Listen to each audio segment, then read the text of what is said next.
கடக ராசி, கும்ப லக்னம். ராசி அதிபதி சந்திரன், லக்னாதிபதி சனி. சந்திரன் 6ஆம் வீட்டுல ஆட்சியா இருக்காரு. இவங்க எப்படி இருப்பாங்கன்னா ரொம்ப நிதானமா இருப்பாங்க மனசளவுல. ஆனா பிராக்டிக்கலா அவங்களால எந்த ஒரு விஷயத்தையும் எமோஷனலை கண்ட்ரோல் பண்ண முடியாது. ரொம்ப சென்சிட்டிவா இருப்பாங்க பிராக்டிக்கலா. அவங்க ரொம்ப உணர்ச்சி வசப்படுவாங்க. ஒரு சின்ன விஷயம் கூட அவங்களை பெருசா பாதிக்கும். ஒரு சின்ன சந்தோஷம் கூட அவங்க ரொம்ப பெருசா கொண்டாடுவாங்க. சின்ன கஷ்டத்தை கூட தாங்கிக்க முடியாம உட்காந்து அழுவாங்க. அப்படி ஃபீல் பண்ணா கூட அதோட யதார்த்தத்தை புரிஞ்சுக்கிட்டு அதை ஏத்துக்கக்கூடிய மனநிலை அவங்களுக்கு இருக்கும். வாழ்க்கையை பத்தின புரிதல் உங்களுக்கு இருக்கும். மற்றவங்களுக்கும் சொல்லிக் கொடுப்பாங்க. மனநிலை எப்படி வச்சுக்கணும், உடல்நிலை எப்படி வச்சுக்கணும்னு மற்றவங்களுக்கு கிளாஸ் எடுக்கிற அளவுக்கு அவங்களுக்கு ஞானம் இருக்கும். எந்த ஒரு சீக்கிரட்டுமே ரொம்ப நாள் மெயின்டைன் பண்ண மாட்டாங்க. யாராவது ஒரு விஷயம் சொல்லிட்டாங்கன்னா அதை உடனே ஓப்பன் பண்ணவும் மாட்டாங்க. அதே நேரத்தில் அது ரொம்ப நாள் மனசுக்குள்ள வச்சிருக்க முடியாது அவங்களால. கொஞ்சம் கொஞ்சமா சேர்ந்து எப்பயாவது வெளியில சொல்லணும்னு ஆதங்கம் இருந்துகிட்டே இருக்கும். எப்போ வாய்ப்பு கிடைக்குதோ அப்போ டமாலும் போட்டு உடைச்சிருவாங்க. மனசுல அவங்களுக்கு ஒரு எதிர்பார்ப்பு இருக்கும். எங்கேயுமே நம்மளை முன்னிலைப்படுத்தணும், நம்மளை பெருமையா பேசணும் அப்படின்னு நினைப்பாங்க. பட் பிராக்டிக்கலா அப்படி இல்லைன்னு இருந்துச்சுன்னா அந்த சூழ்நிலை ஏத்துக்கிற அளவுக்கு அவங்களுக்கு பக்குவமும் இருக்கும். பாதுகாப்பு உணர்வு அதிகமா இருக்கும். எந்த செயல் செய்ய போனாலும் அதுல நமக்கு நல்லது நடக்குதோ இல்லையோ, கெட்டது நடக்காம இருக்கிறதுக்கு நம்ம என்ன செய்யணுன்றதுல கான்சியஸா இருப்பாங்க. அப்படி இருக்கிறதுனால வெளியில இருந்து பாக்குறவங்களுக்கு இவங்களை எப்படி தெரியும்னா ரொம்ப உஷாரா இருக்கிறாங்க, ரொம்ப கன்னிங்கா இருக்காங்க, ரொம்ப செல்ஃபிஷா இருக்கிறாங்க அப்படின்னு நமக்கு வெளியில இருந்து பார்க்கும்போது தோணும். ஆனா உண்மையிலே பாத்தீங்கன்னா அவங்க அதிகமா இறக்க குணம் உள்ளவங்க. யார் எது கேட்டாலும் ஹெல்ப் பண்ணுன்ற எண்ணம் அதிகமா இருக்கும். நிறைய பேருக்கு உதவி செய்வாங்க. உதவி செஞ்சு நிறைய இடத்துல இவங்க மாட்டிக்கிட்டு இருந்திருப்பாங்க. அதனால அந்த மாதிரி பிரச்சனை வரக்கூடாதுன்ற கான்சியஸ் அதிகமா இருக்கும். எமோஷனலா இவங்க கிட்ட கனெக்ட் ஆயிட்டா என்ன வேணாலும் செய்வாங்க. அந்த அளவுக்கு இறக்க குணம் உள்ளவங்க இவங்க. அதனால நிறைய பேருக்கு உதவி செஞ்சு இவங்க மாட்டிக்கிட்டு இருப்பாங்க. அதனால ஒரு உதவி செய்ய போறாங்க அப்படின்னா அவங்களுக்கு மனசு அளவுல செய்யணும் அப்படின்னு தோணும். ஆனா பிராக்டிக்கலா அது செய்யும் பொழுது இந்த மாதிரியான பிரச்சனைகள் வந்தா என்ன பண்றது அப்படின்னு அந்த யோசனையும் அவங்களுக்கு ஒரு பக்கம் இருக்கும். லக்னம், ராசி இது ரெண்டும் முதல்ல எப்படி வேலை செய்யுதுன்றத நம்ம தெரிஞ்சுக்கலாம். இப்போ ஒரு குழந்தை பிறக்குதுன்னு வச்சுக்கோங்களேன். அந்த நேரத்தில் சூரியனுடைய கதிர்வீச்சு எந்த ராசியின் மேலே விழுந்துச்சோ அது லக்னம். ஸோ அந்த லக்னத்தை வச்சு தான் மற்ற கிரகங்களின் தன்மைகளை நம்ம ஆராய்ச்சி பண்ண முடியும். அதே நேரத்தில் சந்திரன் எந்த ராசியின் மேலே இருக்காரோ அது ஜென்ம ராசி. இப்போ ஜென்ம லக்னத்தை வச்சு அந்த ஜாதகருடைய கேரக்டர் எப்படி இருக்கும், அவருடைய சிந்தனை எப்படி இருக்கும், அவருடைய லைஃப் ஸ்டைல் எப்படி இருக்கும், இந்த ஜென்மம் ஃபுல்லாக அவருடைய பலன்கள் என்ன, எந்தெந்த காலகட்டத்தில் எப்படி இருப்பார் அப்படின்றத ஜென்ம லக்னத்தின் மூலமாக நம்ம சொல்ல முடியும். இந்த ராசி எப்படி வேலை செய்யுது அப்படின்னா, கோள்கள் சுற்றிக்கிட்டே இருக்கு இல்லைங்களா. ஒரு கோளும் ஒரு காலகட்டத்தில் ஒரு இடத்துலேருந்து இன்னொரு இடத்துக்கு பயிற்சி ஆகுது. இப்படி பயிற்சி ஆகிட்டே இருக்கும் பொழுது ஒரு பலன் கிடைக்கும். ஒரே கிரகம் ஒரு வீட்டில் இருக்கும்போது ஒரு பலன் தரும், இன்னொரு வீட்டில் இருக்கும்பொழுது வேற ஒரு பலனை தரும். ஸோ இந்த கிரகங்கள் பயிற்சி ஆகும்போது கிடைக்கக்கூடிய பலன்களை சந்திரன் எங்கே இருக்காரோ அதை வச்சு நம்ம கால்குலேட் பண்ணுறோம். அதுதான் ராசி. ஸோ நீங்கள் பார்த்தீங்கன்னா ராசி பலன் தான் எங்கேயுமே சொல்லுவாங்க. ஏன் அப்படின்னா லக்னம்ன்றது ஃபிக்ஸ்டு. நீங்கள் பிறக்கும் பொழுது இந்த ஜென்மம் ஃபுல்லாக உங்களுக்கு என்ன பலன்றதை அங்கே ஃபிக்ஸ் பண்ணியாச்சு. அதே போல் நட்சத்திரமும் அதுக்கேற்ற மாதிரி பலன்கள் இருக்குது. தசாபுத்திகள் நடத்தக்கூடிய கிரகங்களுக்கு ஏற்ற பலன்களும் உங்களுக்கு இருக்குது. ஆனால் இந்த ராசி பலன் கோள்கள் மாறிக்கிட்டே இருக்கும் பொழுது ஒரு பலன் தர்றதுனால அது பலன் மாறிக்கிட்டே இருக்கும். அதனால் ராசி பலன் நம்ம சொல்கிற மாதிரி இருக்குது. லக்னம் அப்படின்றது ஒருத்தருடைய சிந்தனை, அவருடைய கேரக்டர் எப்படி இருக்கும் அப்படின்றத சொல்லக்கூடியது. இந்த ராசி அப்படின்றது தன்னுடைய செயல்பாடுகளை பற்றி சொல்லக்கூடியது. இப்போ உதாரணத்துக்கு ஒருத்தர் கன்னி லக்னத்தில் பிறந்திருக்காருன்னு வச்சுக்கோங்களேன். அந்த கன்னி லக்னத்துக்கு உண்டான அத்தனை குணங்களும் அவருக்கு இருக்கும். மேஷ ராசியில் பிறந்திருக்காருன்னு வச்சுக்கோங்களேன். மேஷ ராசிக்கு உண்டான அத்தனை செயல்களும் அவங்க செய்வாங்க. கன்னி லக்னத்துக்கு உண்டான சிந்தனைகள் இருக்கும், ஆனால் செயல்பாடு எல்லாமே மேஷ ராசிக்கு உண்டான செயல்பாடுகள் தான் அங்கே அதிகமாக இருக்கும். ஒரு பிரச்சனை அப்படின்னா அந்த பிரச்சனை எதனால் வந்துச்சு, அதை எப்படி சரி பண்ணலாம், அதை பேசியே சரி பண்ணக்கூடிய அந்த விஷயம் எல்லாமே கன்னி லக்னத்துக்கு இருக்கும். தன்னை வந்து நம்ம தப்பு பண்ணாமலே பழி சொல்லிட்டா கூட அவங்களுக்கு அதை புரிய வச்சு ஆப்போசிட் சைடு யோசிக்கிறது, நிதானமாக இருக்கிறது, இந்த விஷயம்லாம் அந்த கன்னி லக்னத்துக்கு இருக்கும்.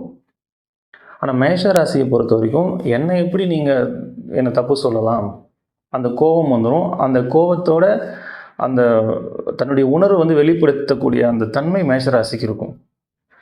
ஸோ மனசில் பார்த்தீங்கன்னா அவங்க நிதானமாக தான் இருப்பாங்க. நம்ம வந்து அவங்கள கேட்கணும், அவங்க சைடு நம்ம என்ன நியாயத்தை கேட்கணும், அவங்க சைடு யோசிக்கணும்லாம் இருக்கும். ஆனால் செயல்படும் பார்த்தா அந்த டைமில் டக்குன்னு கோவப்பட்டுருவாங்க. அப்புறமா யோசிப்பாங்க, நம்ம வந்து இந்த மாதிரி பேசியிருக்கக்கூடாது, நம்ம பொறுமையாக இருந்திருக்கணும். ஸோ இந்த டிஃப்ரென்ஸ் வர்றதுக்கு காரணம் லக்னமும் ராசியும் கிளாஷ் ஆகுது. இப்போது ஒருத்தரை நம்ம பார்க்குறோன்னா அவருடைய கேரக்டர் என்ன, அவர் என்ன சிந்திக்கிறார், அவர் மனசில் என்ன நினைக்கிறாரு அப்படின்றத நம்ம ஈஸியாக புரிஞ்சிக்க முடியாது. அவர் என்ன செயல் செய்கிறாரோ இதை வச்சு தான் அவரை நம்ம ஒரு கேரக்டர் நினச்சிக்குவோம். எப்போவுமே நம்ம செய்கிற செயல்களை நம்மளால் புரிஞ்சிக்க முடியாது. நம்முடைய சிந்தனைகளை நம்ம புரிஞ்சுக்குவோம், நம்ம என்ன நினைக்கிறோன்றது நமக்கு தெரியும். ஆனால் நம்ம என்ன செய்கிறோம், நம்முடைய செயல்பாடு எப்படி இருக்குது அப்படின்றத நம்மளால் அவ்வளோ சீக்கிரம் அனலைஸ் பண்ண முடியாது. லக்னத்தின்படி நம்முடைய கேரக்டர் என்ன, ராசியின்படி நம்ம என்ன செயல்பாடுகள் செய்வோம், இது ரெண்டையும் நம்ம தெளிவாக புரிஞ்சுக்கிட்டோம் அப்படின்னா நம்மளை அனலைஸ் பண்ணுறது ஈஸி, லைஃப் ஈஸியாக கொண்டு போக முடியும். லக்னத்திலிருந்து 6ஆம் வீட்டில் சந்திரன். ஸோ இவங்களுக்கு சிந்தனைகள் அதிகமாக இருக்கும். சாதாரணமாக ஒரு விஷயத்தை செய்யணும்னா கூட பல முறை யோசனை செஞ்சு செய்யக்கூடிய ஒரு விஷயம் இவங்களுக்கு இருக்கும். பட் அதிகமாக சிந்திக்கிறதுனால அவங்களுக்கு மனசளவில் ஒரு சின்ன டிப்ரெஷன் இருந்துக்கிட்டே இருக்கும். அதனால் வந்து யோகா மெடிடேஷன் எடுத்துக்கிறது ரொம்ப நல்லது இவங்களுக்கு. இது பொதுவான பலன்கள் தான். சந்திரனுடைய நிலையை பொறுத்தோ இல்லை மற்ற கிரகங்களின் அமைப்பை பொறுத்தோ இந்த பலன்கள் மாறுறதுக்கு வாய்ப்பு இருக்கு. சந்திரன் வந்து பௌர்ணமி சந்திரனாவோ இல்லை வளர்பிறை சந்திரனாவோ இருந்தால் ரொம்ப நல்ல பலனை கொடுப்பாரு. இதே தேய்பிரையாகவோ இல்லை அமாவாசையாகவோ இருந்தால் கெடுபலனை கொடுப்பாருன்னு சொல்லியிருக்காங்க. உங்கள் ஜாதகத்தில் சந்திரனுடைய நிலையை பற்றி தெரிஞ்சுக்கணும்னு நினச்சிங்கன்னா சந்திரனுக்கு நேராக 7ஆம் வீட்டில் மகரத்தில் சூரியன் இருந்தாருன்னா இது பௌர்ணமி சந்திரன். சந்திரன் கூடவே சூரியன் இருந்தாருன்னா அது அமாவாசை. இங்கே கும்பத்துல இருந்து மிதுனம் வரைக்கும் இங்கே எங்கேயாவது சூரியன் இருந்தாருன்னா இது வளர்பிறை சந்திரன். சிம்மத்திலேருந்து தனுசு வரைக்கும் இங்கே எங்கேயாவது சூரியன் இருந்தாருன்னா அது தேய்பிறை சந்திரன். உங்களுக்கு ஒருவேளை தேய்பிறை சந்திரன் இருந்தால் அதுக்காக நீங்கள் கவலைப்பட தேவையில்லை. தேய்பிறை சந்திரனை பார்த்து நீங்கள் பயப்படலாம் வேண்டாம். இப்போ ஒரு ஜாதகத்தில் லக்னாதிபதி எப்படி இருக்காரு, நட்சத்திர அதிபதி எப்படி இருக்காரு, குரு எப்படி இருக்காரு, உங்களுக்கு தசாபதிகள் நடத்தக்கூடிய கிரகங்கள் எப்படி இருக்குது, ஸோ இதெல்லாம் பார்த்து இப்போ எந்தெந்த கிரகங்கள் சேர்க்கை இருக்குது, அது மூலமாக என்ன பலன் வருது, இப்படிலாம் நிறைய நம்ம ஆராய்ச்சி பண்ணும்பொழுது உங்களுக்கு பலன்கள் மாறும். பொதுவாக வந்து சந்திரன் தேய்பிரையில் இருந்தால் சில சங்கடமான நிகழ்வுகள் நடக்கும்ன்றது அது பொது விதி, அவ்வளோதான். அது எல்லாருக்கும் நடந்தே தீரணும்னு கட்டாயம்லாம் இல்லை. அதுக்காக அது ஒரு பெரிய விஷயமா நினச்சி நீங்கள் கவலைப்பட தேவையில்லை. நீங்கள் ஒரு ஜாதகம் பார்க்க போகிறீங்கன்னா அதில் நல்ல பலனும் சொல்லுவாங்க, கெட்ட பலனும் சொல்லுவாங்க. எவ்வளோ பெரிய நல்ல ஜாதகமாக இருந்தாலும் அதில் கெட்ட பலனும் ஒன்று இருக்கும். எவ்வளோ கெட்ட ஜாதகமாக இருந்தாலும் அதில் நல்ல பலன்களும் இருக்கும். நல்ல பலன்களை சொல்லும்பொழுது எப்போவுமே நமக்கு மோட்டிவேஷனாக தான் இருக்கும். அதே கெடுபலன் சொல்லிட்டாங்கன்னா அதை ஹேண்டில் பண்ண முடியாமல் ப்ரெஷரில் மாட்டிக்கிட்டு அதை செய்யணும்னு நினச்ச விஷயத்த செய்ய முடியாமல் அவங்க லைஃப் ஸ்டைலே மாறி போய் சைக்காலஜிக்கலாக ஒரு பெரிய ப்ராப்ளத்தில் மாட்டிக்கிறாங்க. ஸோ இந்த நேரத்தில் நம்ம எப்படி ஹேண்டில் பண்ணணும், நமக்கு ஒரு கெடுபலன்னு சொல்லிட்டாங்கன்னா அதை நம்ம எப்படி ஹேண்டில் பண்ணணும், அதை முதல்ல நம்ம கற்றுக்கணும். இப்போது நீங்கள் ஒரு ஜாதகம் பார்க்க போகிறீங்க, ஒரு வீடு கட்டவோ இல்லை ஒரு கல்யாணத்துக்காகவோ இல்லை ஒரு பிஸ்னஸ் ஸ்டார்ட் பண்ணுறதுக்காகவோ இல்லை ஏதோ ஒரு முக்கிய முடிவு எடுக்கிறதுக்காக நீங்கள் ஜாதகம் பார்க்க போகிறீங்க. அவங்க வந்து உங்களுக்கு 2 வருஷம் நேரம் சரியில்லைன்னு சொல்லிட்டாங்கன்னு வச்சுக்கோங்களேன். இப்போ இந்த நேரத்தில் சில பேர் என்ன பண்ணுவாங்கன்னா, இந்த 2 வருஷம் நமக்கு நேரம் சரியில்லை, அந்த 2 வருஷம் நம்ம எதையுமே பண்ணக்கூடாதுன்னு ஒதுக்கி வச்சுருவாங்க. இன்னும் சில பேர் என்ன பண்ணுவாங்கன்னா, நேரம் சரியில்லை ஆனால் நம்ம செய்கிற விஷயத்த செய்யாமல் இருக்க முடியாது, நம்ம செஞ்சு தான் ஆகணும் அப்படின்னு சொல்லி பயந்துக்கிட்டே செஞ்சுருவாங்க. இன்னும் சில பேர் என்ன பண்ணுவாங்கன்னா, நேரம் சரியில்லைனா என்ன, நான் செய்கிறத செய்வேன் அப்படின்னு செய்வாங்க. ஸோ இந்த மாதிரியான மனநிலைகள் எல்லாமே ஒரு தவறான ஒரு முடிவை தான் ஏற்படுத்தும். இதை எப்படி ஹேண்டில் பண்ணணும் அப்படின்னா, இப்போது 2 வருஷம் நம்ம நேரம் சரியில்லைன்றதுனால எதையுமே செய்யாமல் 2 வருஷம் கழித்து நமக்கு நேரம் நல்லா இருக்கும் பொழுது நம்ம ஒரு செயலை செய்ய போகிறோம், ஒரு பிஸ்னஸ் ஸ்டார்ட் பண்ணுறோம் அப்படின்னா அங்கே 1000 ரூபாய்க்கு உழைச்சிங்கன்னா அந்த 1000 ரூபாய் உங்களுக்கு கிடைக்கும். ஆனால் அந்த 2 வருஷம் சும்மா இல்லாமல் நீங்கள் உங்களுடைய உழைப்பு அதில் போடுறீங்க, 2 வருஷம் கழித்து உங்களுக்கு டைம் மாறுது அப்படின்னா, இந்த உழைப்பு நீங்கள் இதில் போடுறீங்க இல்லையா, அந்த உழைப்பு போடும் பொழுது ரூ. 1000 உழைப்பு போடுறீங்க, ரூ. 10 தான் கிடைக்கிது. அப்போ அந்த நேரம் மாறுற வரைக்கும் அதை நீங்கள் ரன் பண்ணி கொண்டு வரணும்ல. இப்போ ரூ. 10 தான் கிடைக்குதுன்னா உங்களால் அந்த பிஸ்னஸே ரன் பண்ண முடியாமல் அதை நம்ம ஷட் டவுன் பண்ணிட்டு போகிற மாதிரியான சூழல் உருவாகிடும்ல. அப்போ இது மாதிரி நம்ம செய்ய முடியாது. அப்போ என்ன செய்யணும்னா, இந்த 2 வருஷம் சும்மா இருக்க முடியாது. அதுக்கு நம்ம ஒரு பிஸ்னஸ் ஸ்டார்ட் பண்ண போகிறோன்னா அதில் பெருசாக பாதிப்பு ஏற்படாத மாதிரி நம்ம பரிகாரங்கள் பண்ணிக்கலாம். இப்போ பரிகாரம் பண்ணுறதுனால சுத்தமாக நமக்கு அது நஷ்டமே ஆகாதான்னா கண்டிப்பாக நஷ்டங்கள் இருக்கும். கெட்ட நேரத்தில் நமக்கு ஒரு கெட்டது நடக்கணும்னா அதை தவிர்க்கவே முடியாது. ஆனால் ரூ. 1000 நீங்கள் உழைக்கிறீங்க, ரூ. 10 தான் உங்களுக்கு கிடைக்குன்ற இடத்துல பரிகாரம் பண்ணிவிட்டு நீங்கள் அந்த விஷயத்தை செய்யும் பொழுது ஒரு ரூ. 100 கிடைக்கும். ஸோ அந்த நல்ல நேரம் வர்ற வரைக்கும் உங்களால் அதை ரன் பண்ணி கொண்டு போக முடியும். ஆனால் அதுக்கப்புறம் நீங்கள் உழைச்ச உழைப்பு இருக்கு இல்லையா, இங்கே நீங்கள் என்னென்ன உழைப்பெல்லாம் உங்களுக்கு வீணாக போச்சோ, எவ்வளோ நஷ்டமாச்சோ அதை விட பல மடங்கு இங்கே திரும்ப கிடைக்கும். இப்போ நிறைய பேர் நேரம் சரியில்லைன்ற ஒரு காரணத்தினால எதையுமே செய்யாமல் விட்டுறாங்க. ஸோ அந்த மாதிரி இருக்கக்கூடாதுன்றதுக்காக நான் சொல்கிறேன், நீங்கள் கட்டாயம் செய்யுங்க. அந்த உழைப்பு அந்த நேரத்தில் பலன் தரலனாலும் உங்களுக்கு நேரம் மாறும் பொழுது பல மடங்கு திரும்ப கிடைக்கும். நல்ல நேரம் வந்துச்சுன்னா ரூ. 1000 நீங்கள் உழைச்சிங்கன்னா 10,000 கிடைக்கலாம், 1,00,000 கிடைக்கலாம். அதுக்கு நீங்கள் என்ன பண்ணியிருக்கணும், கெட்ட நேரமாக இருந்தால் கூட உங்களோட உழைப்பை மிஸ் பண்ணக்கூடாது. நீங்கள் எல்லா நாளும் அந்த உழைப்பை போட்டுக்கிட்டே இருக்கணும். அதுக்கு தான் சொன்னேன், வெறும் உழைப்பு மட்டும் நீங்கள் போடும் பொழுது அந்த நல்ல நேரம் வரைக்கும் அந்த பிஸ்னஸை கொண்டு போக முடியாமல் போகலாம். அதுக்கு தான் சின்ன சின்ன பரிகாரங்கள் பண்ணிக்கணும். பரிகாரம் பண்ணணும்னா பணம் செலவு பண்ணி தான் பண்ணணும், கட்டாயம்லாம் இல்லை. பணம் செலவு செய்யாமலே நிறைய பரிகாரங்கள் செய்ய முடியும். அது என்னன்றது நான் திரும்ப பின்னாடி சொல்கிறேன். ஸோ எவ்வளோ கெடுபலன்கள் நம்ம ஜாதகத்தில் இருந்தாலும் அதை சரி பண்ணுறதுக்கு ஆப்ஷன் ஒன்று இருக்குது. அதனால் நீங்கள் சந்திரன் தேய்பிரையாக இருக்கிறதுனால நமக்கு ஏதோ பெரிய பிரச்சனையாக இருக்குமோ அப்படின்னு பயப்பட வேணாம். அதனால் வரக்கூடிய பாதிப்புகளை நம்ம சரி செய்கிறதுக்கும் நம்மக்கிட்ட வாய்ப்புகள் இருக்கும். அந்த ஜாதகத்தில் பார்க்கும்பொழுது கண்டிப்பாக இருக்கும். அதனால் நீங்கள் பயப்பட வேண்டாம். இவங்களுக்கு வேலையை பற்றி சொன்னோம்னா, வியாபாரம் பண்ணணும்னு ஆர்வம் அதிகமாக இருக்கும், பழைய பொருட்கள் மேலே ஆர்வம் அதிகமாக இருக்கும், லாயர், ஜட்ஜி இந்த மாதிரியான வேலைகள் மேலே ஆர்வம் அதிகமாக இருக்கும். பெரும்பாலும் இவங்களுக்கு எந்த மாதிரியான வேலைகள்லாம் அமையணும் பார்த்தீங்கன்னா, இயற்கை சார்ந்த தொழில்கள், இயந்திரம் சார்ந்த தொழில்கள், டெக்னிக்கலாக செய்யக்கூடிய, நுணுக்கமாக செய்யக்கூடிய வேலைகள் எதுவாக இருந்தாலும் அது சார்ந்த தொழில் செய்கிறதுக்கு வாய்ப்பு அதிகமாக இருக்கும். உணவு சார்ந்த தொழில், நீர் சார்ந்த தொழில், catering, nursing, psychology, astrology, teacher, professor, doctor இது போன்ற வேலைகள் கிடைக்கக்கூடிய வாய்ப்பு அதிகமாக இருக்கும். இயற்கையோடு சார்ந்து செய்யக்கூடிய வேலைகள் எதுவாக இருந்தாலும் இவங்களுக்கு சிறப்பாக இருக்கும். திருமண வாழ்க்கையை பொறுத்த வரைக்கும் இவங்களுக்கு ரொம்ப சிறப்பாக இருக்கும். ஆனால் அதிகமாக திங்க் பண்ணக்கூடாது. நிறைய சிந்திச்சு தேவையில்லாத சின்ன சின்ன பிரச்சனைகளை இவங்க வளர்த்துக்குவாங்க. அதாவது பாதுகாப்பாக இருக்கணும்னு அதிகமாக நினைப்பாங்க. அந்த பாதுகாப்பாக இருக்கிறதுக்கு எதெல்லாம் தடையாக இருக்கோ அதெல்லாம் இவங்களுக்கு கோபம் வரும். அது அளவுக்கு அதிகமாக சிந்திக்கிறதுனால அது இன்னும் அதிகமாகும். ஸோ சிந்தனையை குறைக்கணும். மற்றபடி திருமண வாழ்க்கையில் எந்த பெரிய பிரச்சனைகள்லாம் வர வாய்ப்பு இல்லை. இதுவும் பொதுவான பலன்கள் தான். மற்ற கிரகங்களின் அடிப்படையில் பலன்கள் மாறக்கூடிய வாய்ப்புகள் இருக்குது. உங்களுக்கு ஒருவேளை பர்சனலாக நிறைய ப்ராப்ளம் ஃபேஸ் பண்ணுறீங்கன்னா, நம்ம சொல்லக்கூடிய எளிய முறை வீட்டிலேயே செஞ்சுக்கக்கூடிய பரிகாரங்களை நீங்கள் செய்யும் பொழுது நிச்சயமாக பெரிய அளவில் இல்லைனாலும் கொஞ்சமாவது பிரச்சனைகள் குறையும். பரிகாரம் ஏன் சார் பண்ணணும்? பரிகாரம் பண்ணால் பிரச்சனை தீர்ந்துருமா? நிச்சயமாக தீராது. இப்போது நம்ம ஜாதகத்தில் இருக்கக்கூடிய நல்ல பலன்களை நம்ம அனுபவித்து தான் தீரணும். அதே போல் கெடு பலன்களையும் கட்டாயம் அனுபவிக்கணும். அதுக்கு தான் பிறந்திருக்கோம். அப்புறம் இதுக்கு பரிகாரம் பண்ணணும். பரிகாரம் பண்ணால் அந்த பிரச்சனையினால் ஏற்படக்கூடிய விளைவுகளை குறைக்க முடியும்.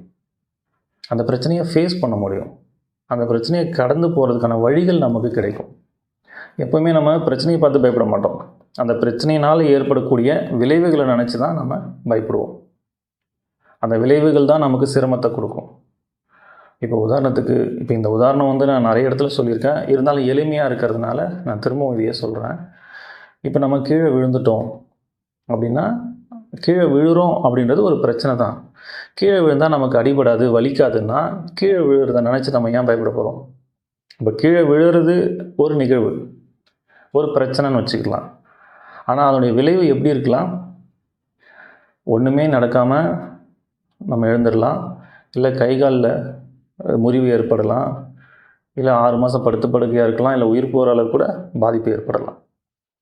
அப்போது கீழே விழுறது ஒரு பிரச்சனை, ஆனால் அதோடைய விளைவுகள் மாறிக்கிட்டே இருக்கு இல்லையா? இப்போ நம்ம பரிகாரம் பண்ணுறதுனால என்ன நடக்கும்னா, அந்த கீழே விழுற பிரச்சனையை நம்ம தவிர்க்க முடியாது, ஆனால் அதனால் ஏற்படக்கூடிய பாதிப்பை நம்ம குறைக்க முடியும். நம்ம ஜாதகத்தில் பிரச்சனைகளை ஏற்படுத்தக்கூடிய கிரகங்களை சாந்தப்படுத்தவும், அதனுடைய வீரியத்தை குறைக்கவும் நம்ம செய்யக்கூடிய செயல்கள் அனைத்துமே பரிகாரம் தான். சரி, இந்த பரிகாரம் பணம் செலவு பண்ணி தான் பண்ணணுமா? பரிகாரம் பல வழிகளை நம்ம செய்ய முடியும். பணம் செலவு பண்ணி செய்கிறது எவ்வளோ வழிகள் இருக்குது. பணம் செலவு பண்ணாமல் நான் செய்யக்கூடிய நமக்கு வழிகள் நிறையா இருக்குது. என்னால் பெருசாக பொருள் செலவு பண்ண முடியாது, ஆனால் பரிகாரம் பண்ணணும்னு நினைக்கிறவங்களுக்கு நான் சொல்லக்கூடிய விஷயங்கள்லாம் நீங்கள் தாராளமாக ஃபாலோ பண்ணலாம்.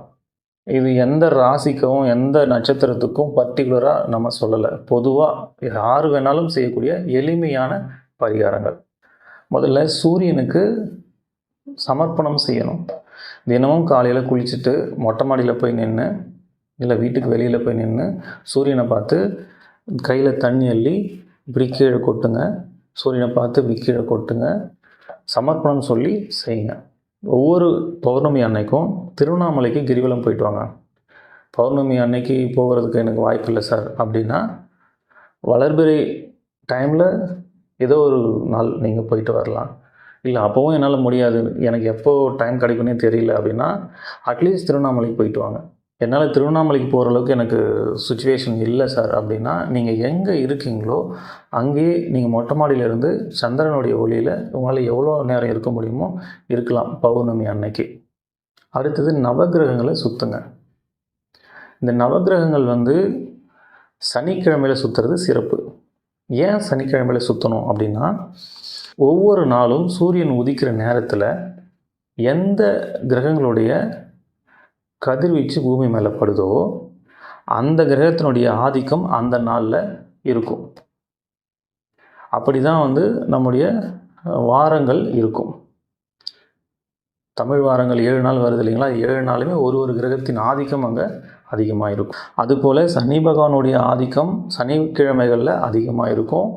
சனி கிரகத்திலேருந்து வரக்கூடிய கதிர்வீச்சுகள் மூலமாக நமக்கு பலன்கள் கிடைக்கும். பூமியிலிருந்து சனி கிரகம் ரொம்ப தொலைவில் இருக்கிறதுனால இடைப்பட்ட தூரத்தில் இருக்கக்கூடிய கிரகங்கள் அதனுடைய கதிர்வீச்சையும் அதனுடைய பலன்களையும் நம்ம பெறக்கூடிய வாய்ப்புகள் சனிக்கிழமைகளில் அதிகமாக இருக்கும். அதனால் சனிக்கிழமைகளில் நம்ம நவகிரகங்களை சுற்றி வரணும். நவகிரகங்களை சுற்றும் பொழுது ஒரு கிரகத்தின் பேரை சொல்லி போற்றி சொல்லி சுற்றிட்டு வாங்க. சூரிய பகவானை போற்றி, சந்திர பகவானை போற்றி, செவ்வாய் பகவானை போற்றி, புத பகவானை போற்றி, குரு பகவானை போற்றி, சுக்கிர பகவானை போற்றி, சனி பகவானை போற்றி 7 சுற்று கிளாக் வைஸ் சுற்றணும். எதிர் திசையில் 2 சுற்று சுற்றணும். ராகு பகவானை போற்றி, கேது பகவானை போற்றி சனிக்கிழமைகளில் நவகிரகங்களை சுற்றிட்டு வாங்க. வயசானவங்களை நீங்கள் ரோட்டில் ஆதரவு இல்லாமல் இருக்கிற வயசானவங்களை பார்த்தீங்கன்னா அவங்களுக்கு சாப்பாடு வாங்கி கொடுங்க. அவங்கள பார்க்கணுன்றதுக்காகவே நீங்கள் சாப்பாடு வாங்கிட்டு போய் கொடுத்தீங்கன்னா இன்னும் சிறப்பு. அவங்களுக்கு செஞ்சால் நமக்கு புண்ணியம் நினச்சி தயவு செஞ்சு செய்யாதீங்க. அவங்களுக்கு பசிக்கும், அவங்க பசி ஆற்றணும் அப்படின்ற எண்ணத்தில் நீங்கள் அந்த சாப்பாடை வாங்கி கொடுங்க. மாற்றுத்திறனாளிகள் இருந்தாங்கன்னா அவங்களுக்கு உடல் உழைப்பு கொடுங்க. பணம் செலவு பண்ணுறதை விட நம் உடல் உழைப்பு அதிகமாக கொடுக்கறது தான் பலன்கள் அதிகமாக இருக்கும். இது எல்லாமே ரொம்ப எளிமையாக நீங்கள் செய்யக்கூடிய ஒரு பரிகாரங்கள் தான். இதை நீங்கள் செய்கிறதுனால எளிமையான பரிகாரம் தான், ஆனால் பலன் ரொம்ப பெருசு. நீங்கள் செஞ்சு பாருங்கள், உங்களுக்கு நிறைய பலன்கள் கிடைக்கும். இல்லை சார் எனக்கு இது பண்ணுறதுக்கான வாய்ப்புகளே எனக்கு இல்லை அப்படின்னு இருந்தீங்கன்னா, நீங்கள் எந்த நட்சத்திரம் எந்த ராசியாக இருந்தாலும் எதை பற்றியும் கவலைப்படாதீங்க. முருகனை கெட்டியாக பிடிச்சிக்கோங்க. மனசார முருகனை வேண்டி குருவாய் வருவாய் அருள்வாய் குகனே இதையே திரும்ப திரும்ப சொல்லுங்கள். இதை விட பெரிய பரிகாரம் எதுவும் இல்லை. அதாவது நிறைய வழிகள் இருக்குது. எதுவுமே பண்ண முடியாமல் இருக்கிறவங்களுக்கு இதுதான் பரிகாரம். சரிங்களா? இதெல்லாம் நீங்கள் ஃபாலோ பண்ணுங்கள். நிச்சயமாக உங்கள் வாழ்க்கையில் பெரிய மாற்றம் நிகழும்.